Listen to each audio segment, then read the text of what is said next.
Friends, Vivo నుంచి Vivo T4 వచ్చింది. ఆ ఫోన్లో అయితే టెలిఫోటో లెన్స్ అయితే ఉంటాయి. తర్వాత వివో T5 ప్రో తీసుకొచ్చారు. ఈ ఫోన్లో అయితే టెలిఫోటో లెన్స్ అయితే తీసుకురాలేదు వీళ్ళు డైరెక్ట్గా దీంట్లో అయితే 10,020 mAh బ్యాటరీ తీసుకొచ్చారు. కానీ టెలిఫోటో లెన్స్ అయితే తీసుకురాలేదు. ఇప్పుడు వివో T5 వస్తుంది.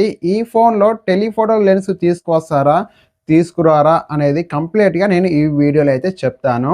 ఈ ఫోను డిజైన్ చూడడానికి 2 కెమెరాలు ఉంటాయి. ఒకటి ఔరా లైట్ అయితే ఉంటుంది. కానీ వివో S2 డిజైన్ లాగా అయితే ఉండదు చూడడానికి. అంటే కెమెరాలు హారిజాంటల్‌గానే ఉంటాయి.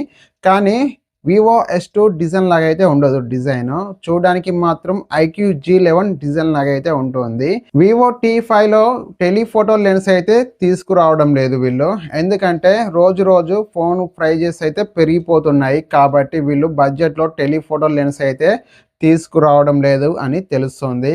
ఇక ముందు కూడా మనం బడ్జెట్లో అయితే టెలిఫోటో లెన్స్ అయితే చూడలేము. వివో T5 గురించి మొత్తం స్పెక్స్ అయితే వచ్చాయి. ఈ ఫోను ప్లాస్టిక్ ఫ్రేమ్తో వస్తుంది. ఈ ఫోన్ థిక్నెస్ వచ్చేసి 7.99 mm థిన్ ఉంటుంది.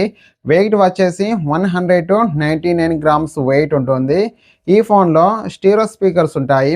ఇది ఇన్ డిస్ప్లే ఫింగర్ ప్రింట్ సెన్సర్తో వస్తుంది. అండ్ ఈ ఫోన్లో వైఫై 6, బ్లూటూత్ 5.4. ఈ ఫోను 6.83 ఇంచ్ డిస్ప్లే సైజ్ ఉంటుంది. 1.5K resolution, 3D curved AMOLED display, 144 Hz refresh rate, 3000 nits peak brightness. ఈ ఫోన్లో ప్రాసెసర్ విషయానికి వస్తే ఇది మీడియాటెక్ డైమెన్సిటీ 7500 టర్బో ప్రాసెసర్. ఇది 4 నానోమీటర్ ప్రాసెసర్. LPDDR4X UFS 3.1తో వస్తుంది. ఈ phone back side 50 megapixel main camera. ఇది సోనీ IMX 882 సెన్సర్ వాయిస్తో వస్తుంది. 8 megapixel ultra wide angle camera, 32 megapixel front camera. And ఈ ఫోన్లో బ్యాటరీ విషయానికి వస్తే కనుక ఇది 7050 mAh బ్యాటరీతో వస్తుంది. 44 వాట్ ఫాస్ట్ ఛార్జింగ్ సపోర్ట్ అయితే ఉంటుంది. Water and dust IP68, IP69 rating, Android 16. మొత్తం ఈ ఫోన్ స్పెక్స్ అయితే ఇంతే. ఈ ఫోన్లో ఉండే డిస్ప్లే బాగుంటుంది చూడడానికి. ఇది 3D curved AMOLED display. Vivo S2లో కూడా సేమ్ ఇదే డిస్ప్లే అయితే ఉంటుంది. అదే డిస్ప్లేను వీళ్ళు వివో T5లో అయితే తీసుకువచ్చారు. కానీ 144 Hz రిఫ్రెష్ రేట్తో వస్తుంది ఈ ఫోన్లో ఉండే డిస్ప్లే. గేమ్స్ ఆడేటప్పుడు స్క్రోలింగ్ అయితే బాగుంటుంది. అండ్ ఈ ఫోన్లో ప్రాసెసర్ విషయానికి వస్తే కనుక మీడియాటెక్ డైమెన్సిటీ 7500 టర్బో ప్రాసెసర్. ఇది BGMI గేమ్ 60 FPSలో గేమ్ బాగానే ఆడుకోవచ్చు. ఫ్రీ ఫైర్ లాంటి గేమ్స్ ఇంకా నెక్స్ట్ లెవెల్ అయితే ఆడుకోవచ్చు. ఈ ఫోన్లో కెమెరా విషయానికి వస్తే కనుక front and back camera use చేసి 4Kలో వీడియోస్ రికార్డింగ్ చేయొచ్చు.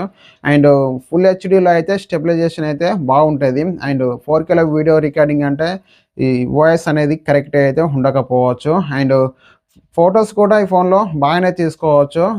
ఈ ఫోన్లో బ్యాటరీ విషయానికి వస్తే కనుక ఇది 7050 mAh బ్యాటరీ.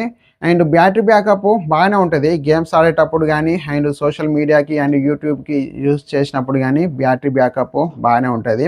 ఈ ఫోన్లో ఉన్న స్పెక్స్ మొత్తం చూశాక నాకైతే ఒకటే అనిపించింది, ఐక్యూ G11 వీళ్ళు రీబ్రాండ్ చేసి తీసుకొస్తున్నట్టు తెలుస్తుంది. అండ్ వివో T5 ఈ ఫోన్ సెప్టెంబర్ 2వ తారీఖున 12 PM లాంచ్ అవుతుంది. ఈ ఫోన్ గురించి మీరేమంటారో కామెంట్ చేయండి. అండ్ ఐక్యూ G11 గురించి అండ్ వివో S2 గురించి రెండింటి గురించి కంపేరింగ్ చేస్తూ వీడియో అయితే చేశాను. ఆ వీడియో ఎండ్ స్క్రీన్లో ఇస్తాను, అక్కడి నుంచి చెక్ చేయొచ్చు. లేకుంటే మన ఛానల్లోకి వెళ్ళి మీరు చెక్ చేయొచ్చు. ఆ 2 ఫోన్స్లలో ఏది బెస్ట్ ఫోన్ అనేది చెప్పాను ఆ వీడియోలో. అండ్ ఈ వీడియో మీకు నచ్చితే లైక్ చేయండి. లైక్ చేస్తే నాకు సపోర్ట్గా అయితే ఉంటుంది. ఇలాంటి మరిన్ని వీడియోస్ కొరకు మన ఛానల్ని సబ్స్క్రైబ్ చేసుకోండి. Thank you for watching. Bye.